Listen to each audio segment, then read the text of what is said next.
अस्सलाम वालेकुम स्टूडेंट्स, मैं सर कमर और आप देख रहे हैं कमर एकेडमी। स्टूडेंट्स, आज हमारा चैप्टर नंबर 3 का नेक्स्ट लेक्चर होगा, तो हम पहले क्वेश्चन को पढ़ लेते हैं। क्वेश्चन नंबर 3.3 है, calculate arithmetic mean by A part में कह रहे हैं डायरेक्ट मेथड, बी में कह रहे हैं यूजिंग एज्यूम मीन एज 70 और सी में कह रहे हैं taking u equal to x minus 40 over 10 for the variable x which takes the values 190 and onwards values दी हुई हैं और नीचे कह रहे हैं also compare the results. Students, हमने क्वेश्चन को पढ़ लिया, अब हम इसको सॉल्व करते हैं। हमारे पास ए पार्ट में कह रहे हैं डायरेक्ट मेथड, ठीक है। बी में कह रहे हैं यूजिंग एज्यूम मीन एज 70। याद रखें स्टूडेंट्स, जिस पार्ट में लिखा हो एज्यूम मीन तो आप लोग समझ जाए वो इनडायरेक्ट मेथड है, ठीक है, क्योंकि ए हमारे पास इनडायरेक्ट मेथड में होता है, जो कि स्टेप डिविएशन वाले मेथड में भी ए होता है, लेकिन उसके लिए उन्होंने अलग से सी पार्ट में खुद लिखा हुआ टेकिंग यू इक्वल टू, क्योंकि स्टेप डिविएशन मेथड में यू आता है, तो सी वाला जो पार्ट है वो स्टेप डिविएशन मेथड है। तो जो बी वाला होगा फिर उसमें जो एज्यूम मीन यानी कि ए है वो फिर कौन सा मेथड हो जाएगा, इनडायरेक्ट मेथड, ठीक है। तो हमने तीनों मेथड के फॉर्मूले पहले यहाँ लिख लिए हैं, तो अब हम इसको सॉल्व करते हैं। हमारे पास जो नीचे वैल्यूज दी हैं 190 वगैरह, जो कि हमारे पास अनग्रुप डाटा के वैल्यूज हैं, क्योंकि हमारे पास कहीं पे भी फ्रीक्वेंसी की वैल्यूज नहीं है, तो हमने यहाँ लिख लिया क्वेश्चन नंबर 3.3 और इन वैल्यूज को हम क्या नाम देंगे, x का। तो हमने x का नाम दे दिया और सारी वैल्यूज हमने लिख ली हैं। तो ए पार्ट में हमारे पास क्या कह रहे हैं, डायरेक्ट मेथड, जिसका फॉर्मूला होता है x bar equal to summation x over n। तो n हमारे पास क्या होता है, नंबर ऑफ वैल्यूज, ठीक है, जो कि हमारे पास 10 है। तो स्टूडेंट्स n हमारे पास 10 आ गया। अब हमें क्या चाहिए, समेशन x। तो हम क्या कर देंगे, इन सबको ऐड कर लेंगे, हम यहाँ लिख लेंगे समेशन x और इन सबको हम बारी बारी आपस में ऐड कर लेंगे, तो हमारे पास किसकी वैल्यू आ जाएगी, समेशन x की। तो हम देखते हैं कि हमारे पास समेशन x की वैल्यू क्या आती है। तो ये स्टूडेंट्स हम जब प्लस कर लेंगे तो हमारे पास समेशन x की वैल्यू आ गई 550 समेशन x। तो हम यहाँ लिख लेंगे 550 और 10 पे डिवाइड करेंगे तो हमारे पास जो आंसर आ गया 55, वो डायरेक्ट मेथड से आ गया, ठीक है स्टूडेंट्स। तो अब हम आते हैं बी पार्ट में, जिसमें कह रहे हैं यूजिंग एज्यूम मीन एज 70, ठीक है, जिसका मैंने आपको बताया जब कहेंगे एज्यूम मीन एज 70 या कुछ भी लिखा हो तो आप लोग समझ जाएं कौन सा मेथड है, इनडायरेक्ट मेथड, जो कि फॉर्मूला क्या है उसका, x bar equal to a plus sigma d over n। तो आप जरा गौर से देखिएगा स्टूडेंट्स, n हमारे पास 10 है जो कि ऊपर वाले में भी था, a हमारे पास एज्यूम मीन खुद बता दिया 70, तो हम यहाँ लिख लेंगे 70 प्लस, ठीक है। अब हमें सिर्फ क्या चाहिए, समेशन d। तो पहले हम निकालते हैं d स्टूडेंट्स क्या होता है, x माइनस a, ऐसे ही है। d हमारे पास क्या होता है, x माइनस a के। आप जरा गौर से देखिएगा स्टूडेंट्स, x की वैल्यूज हमारे पास सारी ये हैं और हमने इसमें क्या माइनस करना है, a। वैसे हम जो इससे पहले लेक्चर्स थे उसमें मैं आपको बता चुका हूं कि a हम x की कोई भी वैल्यू इज्यूम कर सकते हैं, लेकिन यहाँ हम वो खुद बता चुके हैं इज्यूम मीन 70, यानी आपने यहाँ जो a रखना है वो 70 रखना है। बेशक आप पेपर में ऐसे ऊपर लिख लीजिएगा, यानी आपने यहाँ खुद बता दिया उन्होंने आपको कि 70 आपने a रखना है। तो अब देखते हैं x माइनस ए, 100 में से क्या करना है, a को माइनस करना है स्टूडेंट्स, 30 आ जाएगा, फिर 90 माइनस ये 20, फिर 50 माइनस 70 करना है माइनस 20, उसके बाद 60 माइनस ये माइनस 10 आ जाएगा, 40 में से माइनस करना है माइनस 30, फिर यहाँ आ जाएगा माइनस 40, फिर 20 में से माइनस करना है माइनस 50, फिर 70 माइनस 70 0, फिर 10 में से माइनस करेंगे तो माइनस 60 और 80 में से माइनस 70 करेंगे तो 10 आ जाएगा। क्योंकि स्टूडेंट्स वो खुद बता चुके हैं कि आपने a 70 रखना है, तो इन सब वैल्यूज में से बारी बारी आपने 70 को माइनस करना है।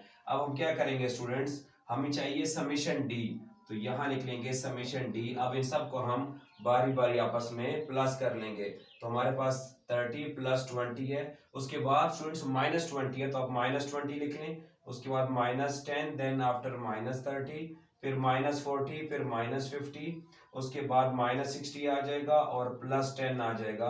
तो ये स्टूडेंट्स हमारे पास वैल्यू आ गई माइनस 150 समेशन डी की। हम यहाँ लिख लेते हैं माइनस 150। आप जरा गौर से देखिएगा स्टूडेंट्स, 70 प्लस हमने अपनी जगह लिख लिया, ठीक है। अब हमने क्या करना है, माइनस 150 को डिवाइड करना है 10 पे, तो ये हमारे पास वैल्यू आ गई माइनस 15। तो इसलिए हमने क्या किया स्टूडेंट्स कि हमने इनको ब्रैकेट में लिख लिया, क्योंकि ऑलरेडी बाहर एक प्लस का साइन है, तो ये जो माइनस 150 को 10 पे डिवाइड किया तो हमने ब्रैकेट में इसको लिख लिया। अब क्या करेंगे, आसान तरीका बता रहा हूँ स्टूडेंट्स, ठीक है, कि आप सारा कुछ कैलकुलेटर से सॉल्व करें। ठीक है, आप कैसे 70 लिखें, फिर प्लस लिखें, फिर ब्रैकेट लिख लें, -15 ब्रैकेट क्लोज, तो हमारे पास आंसर आ जाएगा 55, जो कि बिल्कुल सेम आंसर है डायरेक्ट मेथड के। ठीक है स्टूडेंट्स, अब हम आते हैं नेक्स्ट थर्ड मेथड पे, जिसके लिए हमारे पास सी में कह रहे थे taking u equal to x minus 40 divided by 10, तो हमने ये पहले से लिखा हुआ है। तो याद रखिए स्टूडेंट्स, जो हमारे पास स्टेप डिविएशन मेथड होता है, जो कि मैं आपको फर्स्ट लेक्चर में बता चुका हूँ कि हमारे पास मीन के 3 मेथड होते हैं, डायरेक्ट, इनडायरेक्ट और स्टेप डिविएशन। तो स्टेप डिविएशन मेथड में u आता है, तो वो खुद ही बता चुके हैं u equal to x minus 40 divided by 10, यानी कौन सा मेथड है, स्टेप डिविएशन मेथड, जिसका फॉर्मूला हमारे पास ये होता है x bar equal to a plus summation u by n multiply h। आप जरा गौर से देखिएगा स्टूडेंट्स, इसमें n हमारे पास ऑलरेडी 10 है, ठीक है, 10 वैल्यूज हैं। अब हमें चाहिए a प्लस। याद रखिए स्टूडेंट्स, बहुत सारे बच्चे जो यहाँ एज्यूम मीन 70 था, a की वैल्यू वो यहाँ लिख लेंगे, नहीं, आपने इस पार्ट में a को 70 नहीं लिखना, वो सिर्फ b के लिए आपको कह रहे थे। अब जरा गौर से देखिएगा, यहाँ पे देखते हैं कि उन्होंने a पर यहाँ हम क्या रखेंगे। पहली बात स्टूडेंट्स, हमें चाहिए u चाहिए। याद रखिए स्टूडेंट्स, u हमारे पास होता है x minus A divided by H, x minus A divided by H हमारे पास u होता है। ठीक है जी, x माइनस ए ओवर एच, जबकि उन्होंने खुद हमारे पास कुछ वैल्यूज दी हुई हैं कि u equal to x minus 40 divided by 10। ठीक है स्टूडेंट्स, अब जरा इन वैल्यूज को आप इस फार्मूले में जरा अप्लाई करते हैं, देखते हैं हमारे पास क्या है। ये लिखा है स्टूडेंट्स u, और ये भी u है, ये x है, ये x है। अब यहाँ x माइनस ए होता है और उन्होंने यहाँ पे x माइनस 40 लिखा हुआ है। इट्स मीन ये जो 40 की वैल्यू वो हमारे पास a की वैल्यू है। ठीक है, और हम डिवाइड करते हैं h पे, उन्होंने किस पे डिवाइड किया, 10 पे।